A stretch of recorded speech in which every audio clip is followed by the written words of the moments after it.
Moro moro, and welcome back to Culinary Roleplaying.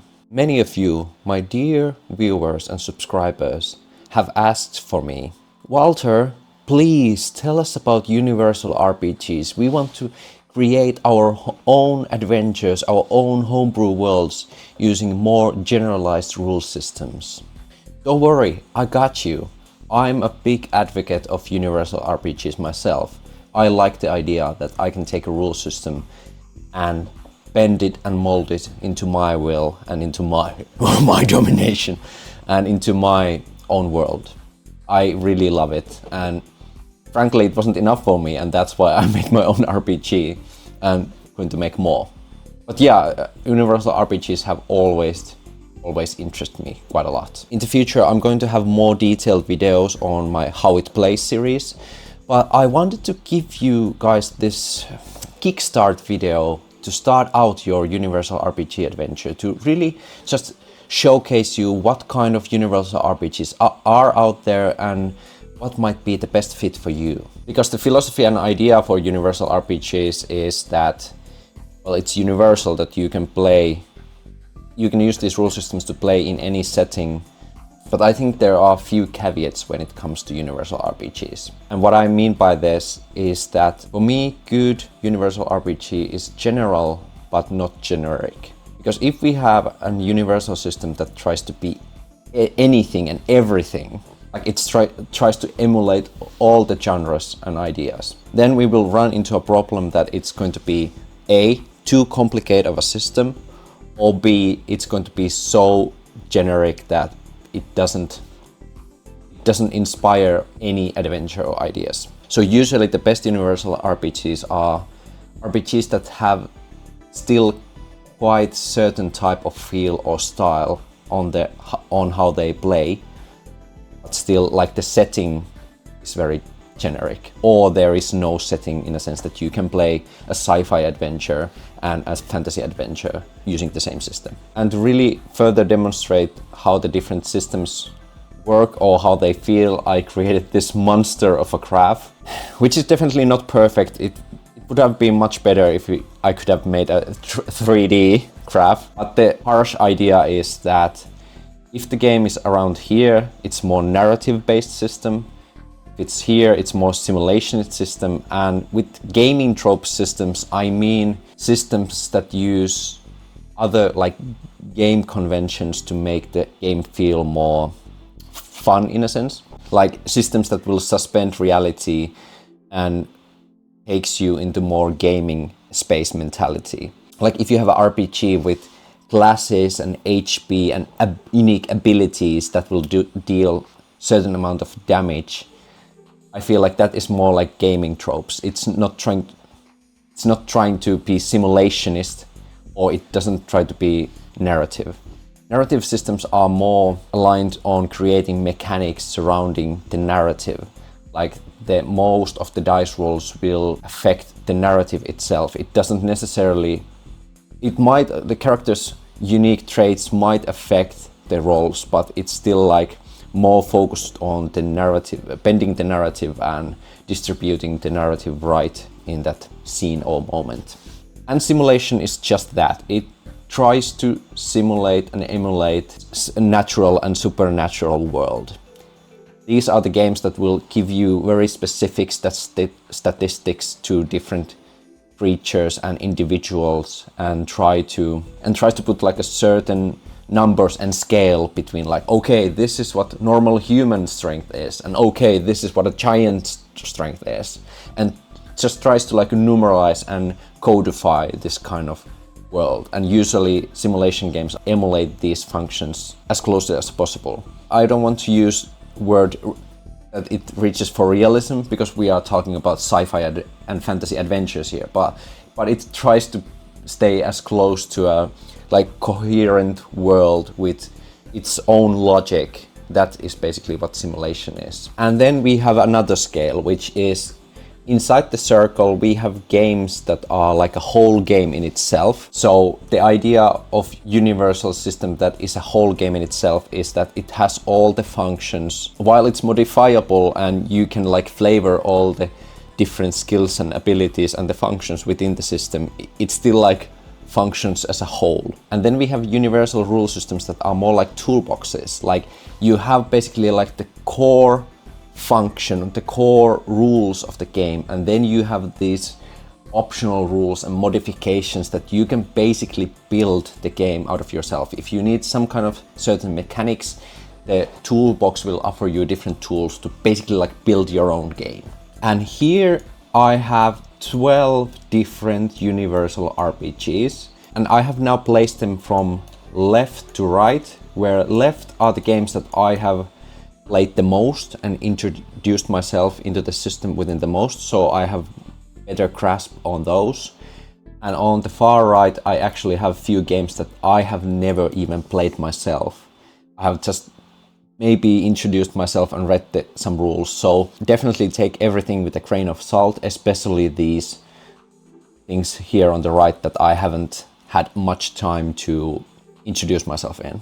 And I think there's nothing more to it. Let's click like and subscribe and just jump in, okay? First off, we have Savage Worlds. Savage Worlds, definitely, I think it's more of a gaming tropes and narrative side rather than going into simulation side. And it's more gaming tropes than narrative. And it's definitely its whole game. So Savage Worlds is pulp adventure game where you can play. There's rules for modern weapons, there are rules for sci-fi weapons, there are rules for magics, psionic powers, like everything that you would want pulp heroes to have, you have in this game. Savage World has been made from this base, was it like a weird, I don't remember the name of the miniature war game that the base is from. It was this kind of weird West style of game. So it is very combat heavily based game. The rules are very simple. You have basically like these dice chains, and the better your character is at something, the higher dice you have to roll.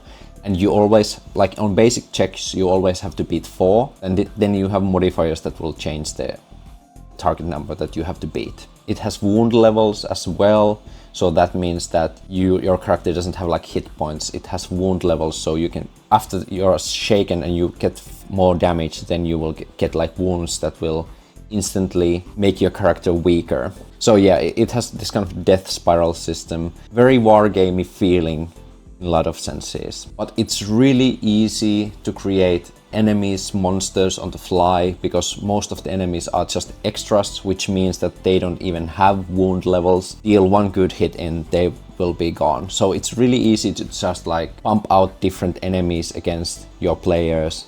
It's really loose in that sense that you can habilitate many different kinds of situations. It has rules for mass combat, it has rules for vehicle combat, it has rules for many different things. So it has a lot of things going for it from the get-go. So if you want to have heroic adventures, if you want to have these pulp hero adventures in sci-fi, in fantasy, in superheroes, Savage Worlds is good for that, definitely.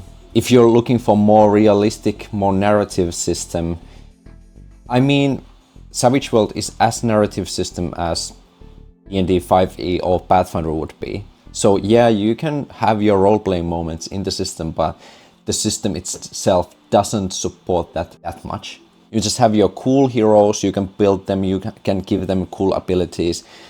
Character creation is very general, so you don't have any classes like that. You just pick your talents and abilities, so you can make very different kinds of characters. Players who are really keen on like building their character, making these cool heroes, they will feel right at home with this system, definitely.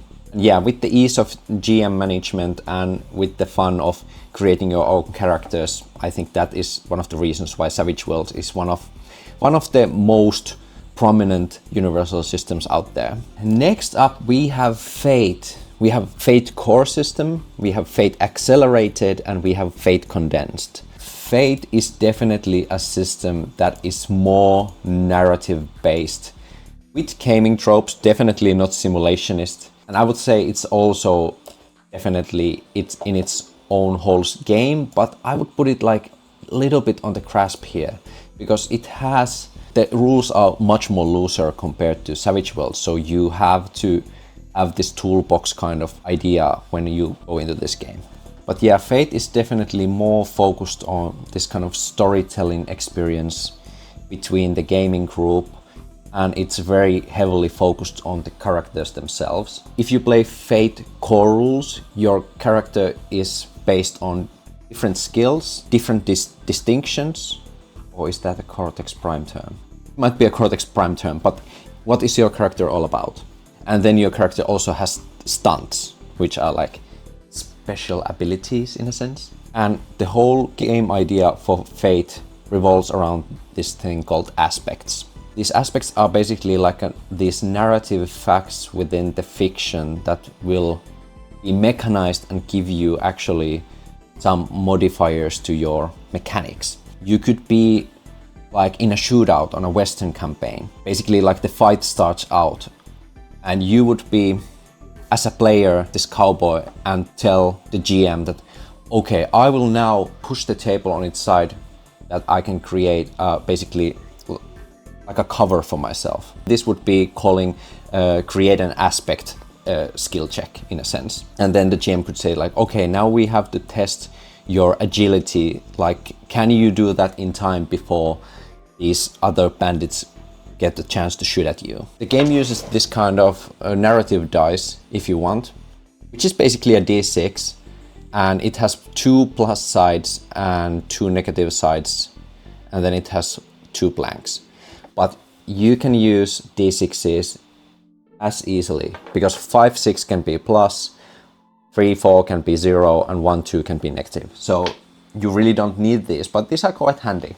And then you have different skill modifiers and you try to beat certain score. Or sometimes you can have opposing rolls against enemies as well. And if you would succeed in this task to creating the shield for yourself, then you would have the aspect. And aspects can either hinder you, giving you -2, or they can benefit you, giving you +2, for example. And the aspect thing this is really difficult system for people who have been playing more games like Savage Worlds and Pathfinder and D&D that really doesn't have this narrative fiction type of mechanics, or doesn't have mechanics that are more focused on the fiction and creating things within the fiction that will benefit you mechanically. Because we are so used to just like having, okay, I have this ability, I will use this ability now. Okay, I go behind the cover and this cover will give me X amount of protection because that it says on the book. In Fate, you just have aspects that can be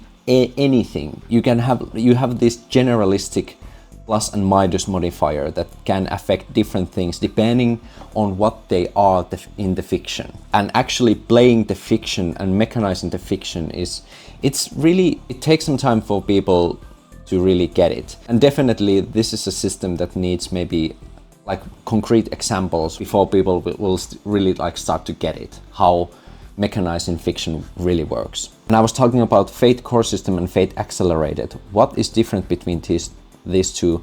Fate accelerated is just a little bit more linear, and it also removes all the skills. You don't have any skills in the game. You only have, I think they were called approaches, things like clever, forceful. The idea is that you can change those approaches yourself to fit in your narrative or fit in your story and theme. Really simple systems. You have like 4 different roles that you can do. There's like attack, defend, overcome an obstacle, and create an aspect. And that's basically is the whole game. So yeah, I would put Fate somewhere here. And next up we have WHITEHACK. And WHITEHACK is definitely more gaming tropes and simulation. WHITEHACK is basically your OSR Dungeons and Dragons rules generalized. And the book is written in a way that it's more lenient on the fantasy, because its idea was that you make a generalistic rules that you can play your old school fantasy adventures with. But don't get me wrong, this book has been written in order for you to create your own adventures. Would it be in sci-fi? Would it be in somewhere else? You have your classes, but your classes are called things like strong, deft, and wise. Even like all the things that in old school fantasy would be very thematical, here it's basically anything goes. The classes are more focused on how you do things rather than what you do. You could basically have like a wise So the wise is basically like your spellcaster in the game. So you could have a wise mage, but you could easily have a wise knight. Instead of casting spells, the knight would have like techniques that this knight would utilize in order to make these miracles happen. And miracles are like the general terms for abilities, spells, and all that stuff within the system. So yeah, definitely it is possible to have like any type of adventures that you want using the WHITEHACK system. And it's in many instances a masterclass for creating a system and how to create engaging system rules without any flavor or fluff. You can really still like spark the imagination of the reader without having any like really specific stuff. And as a game designer myself, this is a book that I will come back to from time to time and really see how things are written in this book. Even though I'm not a big advocate on classes or abilities or anything like that, but this book is just so well written and how the system works in itself. And if you want to play like these old school adventures in any setting, this is the game for you, let me tell you. And I think it's definitely a whole game, and you can play the game as it is, as a game, and you can just flavor things as you go.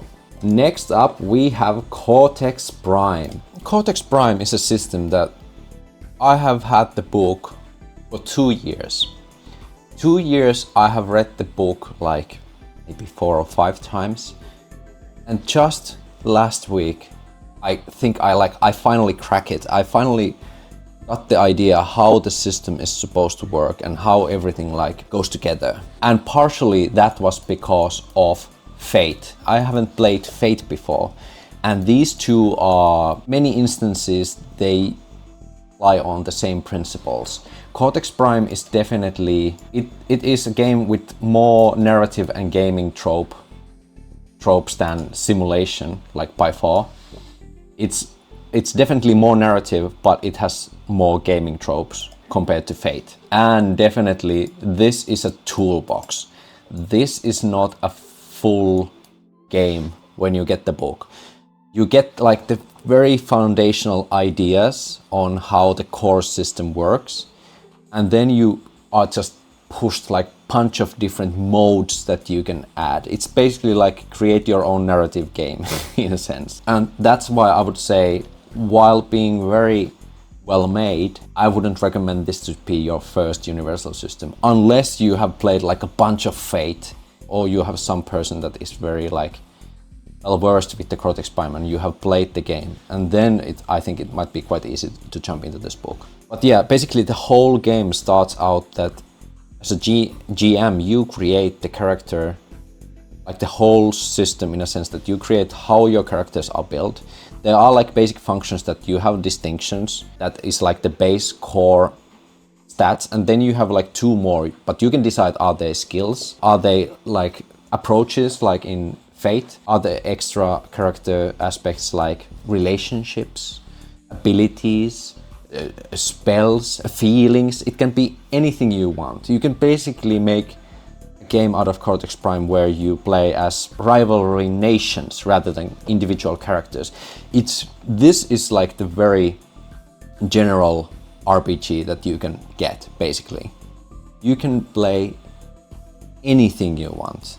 You could basically be different spaceships and play a game together, but it is a very narrative system. So if you want to, you could make it more simulationist by adding a bunch of modes and like very specific modes, or you could lean on more on the game tropes side. But I think it would be really difficult to scrape off the narrative aspect of the system. If you like the more narrative type tabletop role-playing games, you can emulate any story and play any characters or group of characters or nations, like I said. And it has rules for how to deal with like superpowers, different scales, different social interactions. So it has a lot of modifications. It is definitely not easy game to get into. Like the basic dice system is really simple. It's a dice pool game. You usually roll 3 dice or more, You pick 2 of the dice which are going to be like your score. You either try to roll over a difficulty rating or opposing roll. There are different modes for that as well. And one of your dice is an effect die, which is only the size of your die. So you can have dice from D4 to D12, and if you put D12 as your affected die, that is like the biggest effect you can have. And now the game side is it that you will decide like, but I rolled really well with my 12, so do I want to put it on the number die, but then my effect would be smaller, or will I risk it and take the biggest effect from the D12 but take a little bit lesser score with my 2 other dice? So yeah, the whole mechanic is based on you messing with your dice pool and gaining more dice, or enemy gaining more dice because of your hindrances and all that stuff. But definitely a really solid, nice toolbox for creating narrative RPGs for yourself, and I will be sinking my teeth into it now when I finally get it. But I have to say, playing Fate first really helped me get into the headspace of narrative games, and it really helped me to get Cortex Prime, because they share quite a lot of DNA in many senses. Next up we have Basic Roleplaying from Chaosium. Basic Roleplaying is definitely more heavily on the simulationist side and on the gaming trope side. So I think it would be on the other side of WHITEHACK, but definitely its whole game. Basic Roleplaying is really simple in its core. If you have played Call of Cthulhu or RuneQuest, you know what I'm talking about. It's a D100 system. You have different skills, like you could have a dodge of 56, which basically means that you have 56% chance of succeeding using that skill, and you just roll D100, and if you roll under, you succeed. And all characters and creatures are based on these characteristics and these skills, and that's basically how the whole game works, and it emulates very well more grounded fantasy, pulp fiction, sci-fi adventures, and even it has rules for superheroes and mutants as well. But I wouldn't necessarily make a Superman game out of this. Like, it's still best to be used with a little bit more grounded premises. But that is not to say that there is no scale. Like, you can make your characters more heroic and that they don't really like take much damage from bigger hits. And you can make it as nitty-gritty as you want, because you can have like rules for hit locations, for example, that you have different hit points for your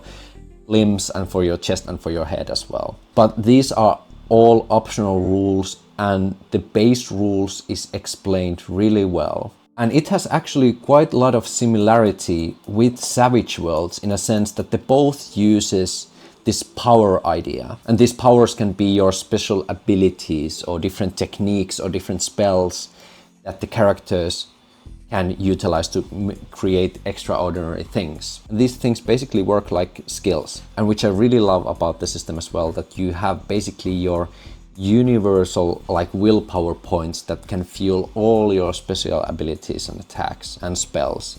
It is a thing that is also used in Dragonbane RPG, which Dragonbane RPG shares a lot of DNA actually with Basic Roleplaying, because Drakar and Demoner, Swedish based Dragonbane, was originally made out of a combination of RuneQuest and what's the other fantasy game that Chaosium had? It was the Storm something. But yeah, they both share the idea of like universal willpower points that can fuel all your things.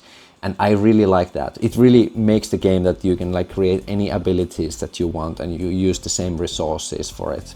And you can decide what skills you have within the game, and because the characters are made out of a bunch of skills, it's really easy to fit into sci-fi or modern or fantasy. Big thumbs up for Basic Roleplaying. I really like the system. Next up we have Cypher System, and I would put Cypher System around. It has definitely more gaming tropes. I think it's around same as Savage Worlds, and it's a whole game again. I mean, Cypher System tries to be like narrative system, I think, but I think it's definitely more gaming tropes. And Cypher System is a general system for people, again, who like to have like these classes and like to build their characters while still keeping it really simple for the GM. Cypher System has a player-facing roles, which means that the GM doesn't roll any dice. And the system uses only one d20 as well. It has a lot of interesting ideas.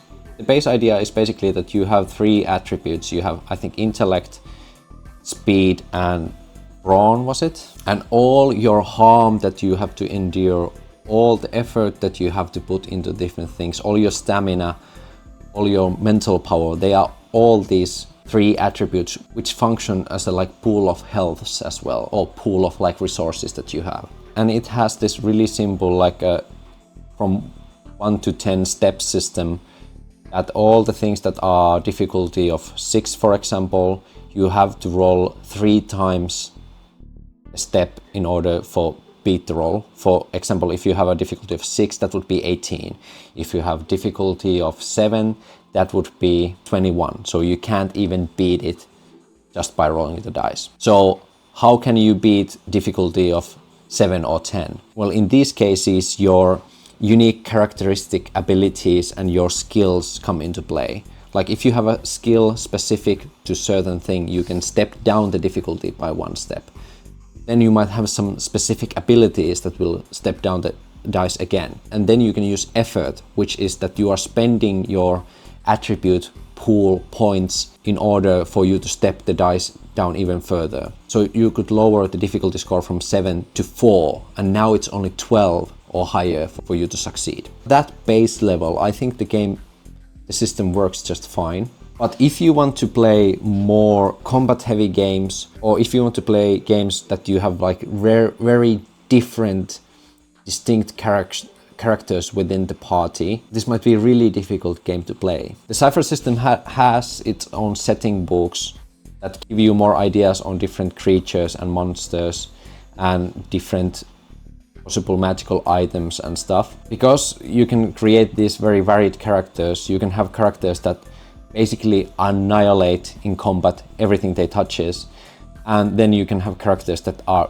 practically useless in combat. Then you can have characters that are annihilating all the social interactions, and then you can have characters that can't really do anything in social interactions. So you really have to have characters that are like on a similar type, because it is really difficult to create interesting encounters and adventures, or you really need to have a players that can accept that okay, in these situations I'm completely useless.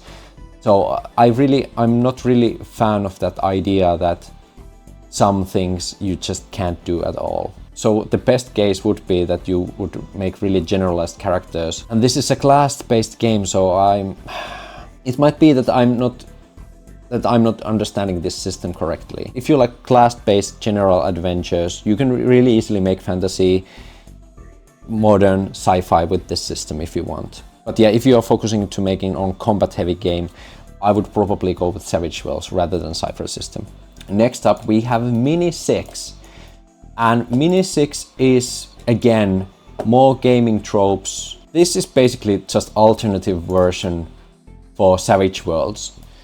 If you don't like systems like Savage Worlds has exploding dice, so you can have like really varied results with your rolls. If you want more specific crunch numbers, then Mini 6 is your game. Mini 6 idea is basically like everything, your attributes, your skills, your abilities are just pool of d6s. And when you're trying to achieve some kind of result, you just roll your pool of d6s and add them together. And that is basically your score. But again, it's a game that is almost outside this, basically like the full game, and it's more like a toolbox. But it's like just on the grasp. You can scale up the deadliness and the grittiness of the system, but it's more on the heroic side, I would say. And now when I'm actually thinking about it, it's maybe even more here on this side. Tries to be a little bit more simulation rather than narrative, but it's definitely still like gaming tropes. It gives you really good scaling on how to like build giant mechs or ships, or how you build individual characters or your different level of spells. It has like this very distinctive ladder on how to create different kinds of effects. But there are definitely people who still play D6 Star Wars and other D6 fantasy games. There are people who really still like heavily embrace this system and saying like this is the definite system, they can do anything with this system. And I mean, they are not necessarily wrong. I definitely feel like if you don't mind counting bunch of D6s, this game is really solid. It has a lot of customizability, and within the system you can create very varied styles of effect. You can use the system to make a ship firing a cannon at the same time, on that same ship character swinging a sword, using the same mechanics, and it feels like, okay, that makes sense. And if the cannon would shoot an individual, it would be a devastating blow, and it would like, power dynamics would stay like fairly like understandable and being like, oh, that's fair. Because there are a lot of games that really hand wave that stuff, and they don't really think about scale when they use systems. Or they are just like, okay, but if like ballista hits a character, it's probably dead. Like, you don't have to think about it too much. In this game, it's like, if you are hit by ballista, you take 4 times this amount of damage, and end of story. So yeah, I really appreciate Mini-6 and this open D6 system for that one specific reason. Again, skills for everything. You have your weapons, you have your sci-fi, modern and medieval weapons, you have your spells or psi abilities, so any genre that you want. Maybe leaning a little bit more on the heroic side of things, but definitely you can vary the level of grittiness the game has. Next we have Tricube Tales. Tricube Tales is definitely its whole game, and it's more narrative. It has some gaming tropes, but the idea of Tricube Tales is definitely a very simple storytelling game. The rules of the characters and different monsters and stuff are very simple. The idea is that you can basically take this game with you and introduce new people who haven't played role-playing games before, to introduce them into role-playing. So you have characters that basically have like a class. It's more like approach that they are good at, and then they have like the more specific characteristic that they are. And depending on things, you can roll either 1, 2 or 3 d6s, and if you get 5 or 6, it's a success. And then you have things like, I don't remember how they were called, but you have like 3 hits that you can take before your character is out. And then you also have these like karma points, fortune points that you can use to like re-roll your dice. It's been a while since I have played this game, but it's a really handy game. I have actually taken Tricube Tales with me to a pub, and we scribbled with my partner like a small character sheets that were like index card big, and I had only a few d6s with me, and we played a whole like narrative story together. So this kind of very lightweight narrative system, it's really good. And because the aspects are really general, like you can see in this picture, you can play fantasy, you can play modern, you can play sci-fi. Characters can be like giant mechs or individual heroes. It's up to you really. I would highly recommend this if you just wanna like quick pick and play game and you want to introduce role-playing to your friends, for example. Next we have Genesys. Oh boy. So Genesys is kinda interesting game. It is very in the middle of narrative and gaming tropes. Because basically you have these, it doesn't have like classes, but you definitely build your character. You have like these starting attributes. Then you basically have like these different skill trees, and it is definitely a toolbox rather than a whole game. It has its own core mechanics, but it just really needs for the GM to pick up their sleeves and really decide what abilities, what items and what setting they want to use. Genesys also has its own complete dice system where you roll this pool of different looking dice and you will try to get out successes and failures out of it, but you also get these bonuses and minuses, so you can have these multiple varied levels of yes but, or no but, or yes and no and and basically it is very good for this kind of narrative storytelling, that you never get boring yes or no answer, or you can get, but it's quite rare that you get only yes or no answer. Just rolling one pool of dice can tell you quite a lot how the story is unfolding, and it has hit points, and it has different attack rolls, and it has different special abilities that your fighting characters or your spellcasters can cast, but it has that heavy narrative aspect as well. Again, I would not recommend this to be your first Universal system. I want to give you guys a warning. You have to buy very specific dice to use this game, or use a dice app. That is also an option. And if you pick Genesys, I would say you almost need to buy a setting book as well. It will give you more guidelines on how to utilize the mechanics in a specific setting. I mean, you don't have to. You can just take this base book and build everything yourself if you want to, but it's going to be really difficult. And just to have that extra aspect of like using the Android, which is like the Cyberpunk setting, or use them, I don't remember what was the fantasy book's name, but yeah, you definitely need extra assistance. I have played the Star Wars Edge of the Empire system, which is based on this Genesys system, and I have read the Genesys book, so I have like quite good grasp on how the system works in itself. And don't get me wrong, it's a really fun system, but you really have to be invested in that. It takes time for you to collect your dice pool from your attribute and from your skills and from your possible special abilities, and it's solely up to you to determine if that is fun for you. And it can be really fun, or if you feel like you just want to like roll the dice and keep the narrative going, then don't take this game. Very interesting, very unique aspects, and it definitely has its own fans as well. Just to guys give you a little overview on how the games are landing right now. As we can see, there are a lot of games, Universal games, that uses the narrative and gaming tropes aspect, like a lot. And then we have few games that go into the simulation side, and we are going into this side now when we are closing to the end. Now we have comically FU system, which is freeform Universal role-playing game. Freeform Universal system is really simple. At a base level, you have d6.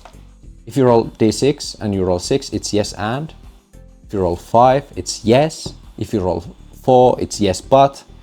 3, no but.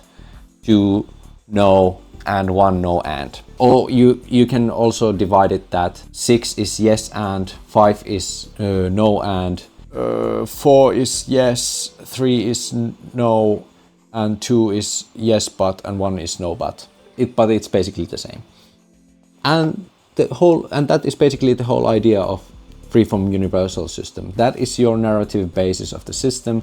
Then you can create characters that have different aspects, again, that either give you additional dice that benefit you, or additional dice that can hinder you at some point, at some cases. And you can have these different modifiers that build up, like there can be negative aspects in the environment that will make it more difficult, and then you can have positive aspects, and the scale drops somewhere in between, that you roll additional dice and either take the higher result or you take the more negative result. And that's basically it. That is all you need to know about the system. The idea is that it's really freeform, it's really universal, and it's really basic, like really simple to get into. Freeform Universal is a really good base as well if you want to have these adventures to really like teach people how to play role-playing games, and especially like more narrative side of things. It definitely goes right next to Tricube Tales. These both are really good with their own like sensibilities and ideas. I would say Tricube Tales is a little bit more on the gaming side, like just a tiny bit, and Freeform is a little bit more narrative. And Tricube Tales gives you a little bit more examples on how to use the mechanics to like create characters. It's more focused on the players, and FU System is more focused on like the overall how the narrative is flowing and how the characters and aspects and all that are made. And I think the Freeform Universal 2nd edition system is also, I don't know if it's out yet, but I haven't actually read that myself, so that might be something to look out for as well. And now we have final 3 left. And I have to say, these are all games that I haven't played myself. I have studied all of them, but especially with these titles, because those last titles I have at least played somewhat. So I had some grasp idea on how the systems work. These, I have maybe made one character and played one short adventure, if that even. So let's start with GURPS. GURPS is definitely a toolbox, and it goes into the gaming side, but it leans at least as heavily on simulation as basic role-playing. GURPS is a game that you have people that zealously say that this is the best universal system, that you can create anything with GURPS. And it is dense system, it is broad system. The base idea is really similar to basic role-playing, that you have characters with characteristics and then you have skills, and the skills are basically the thing that define your character. And the characters are made with a point system, so you have, depending on if you want to have like super heroic, supernatural campaign or more gritty, realistic campaign, you have varied amount of points. It can be quite a lot. The character creation is annihilating to new players. Like, you simply need to have an outsourced character creator that will count things for you. Because yeah, simple enough, you have 100 points that you can distribute like all your attributes and skills and to gain special abilities.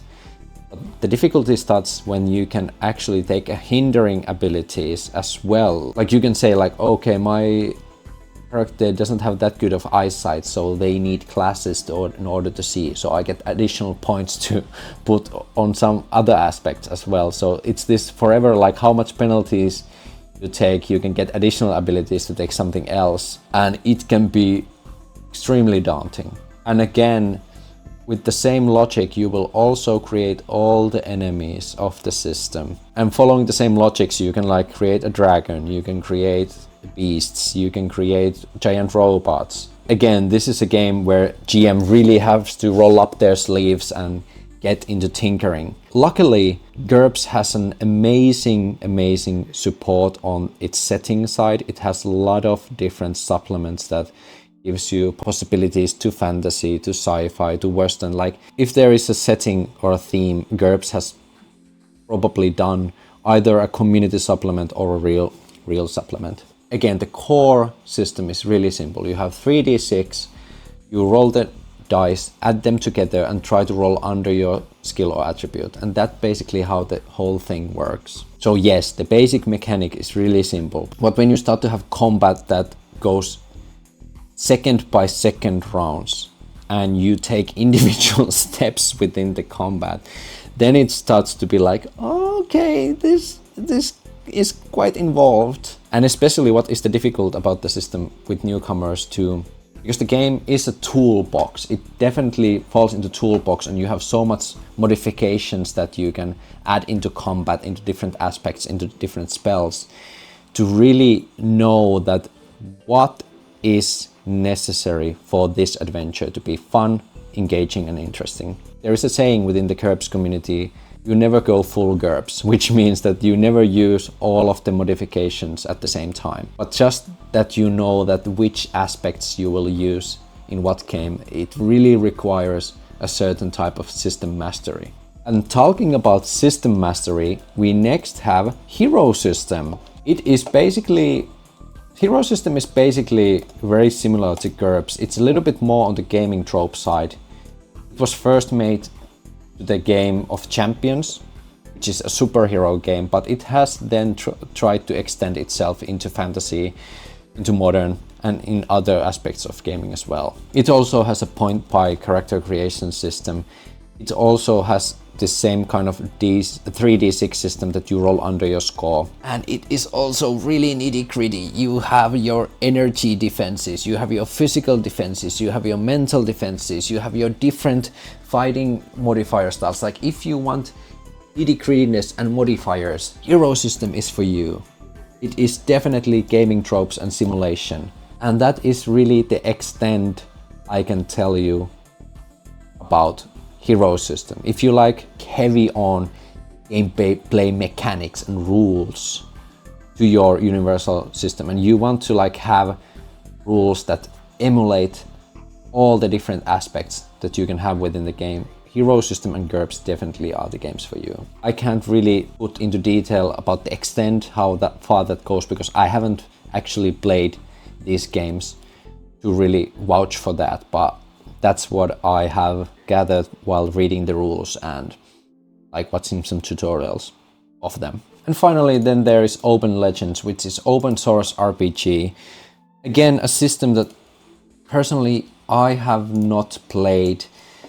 It is very detailed, again, with the character creation. I think it's with the heavy emphasis on, I think it's gaming tropes and narrative kind of play. Kind of lands into the area of Mini 6 and Savage Worlds, so around over here.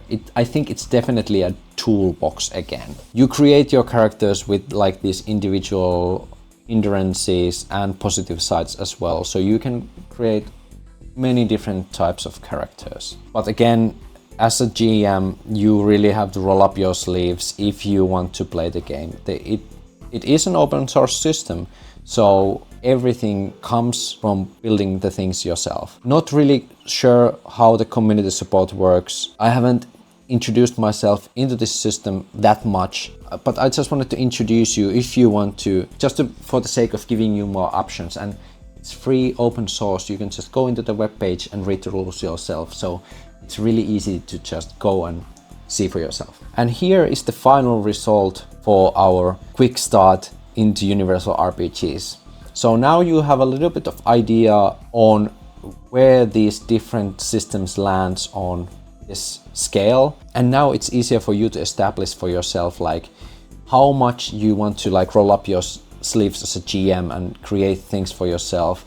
How much you want to just go with the flow and have a like fun narrative adventure, or how much you want to tinker yourself to create the mechanics that really create the world and the game that you want to create. Or do you really want to like emulate this very specific genre of gameplay and you want to have these amazing simulation mechanics?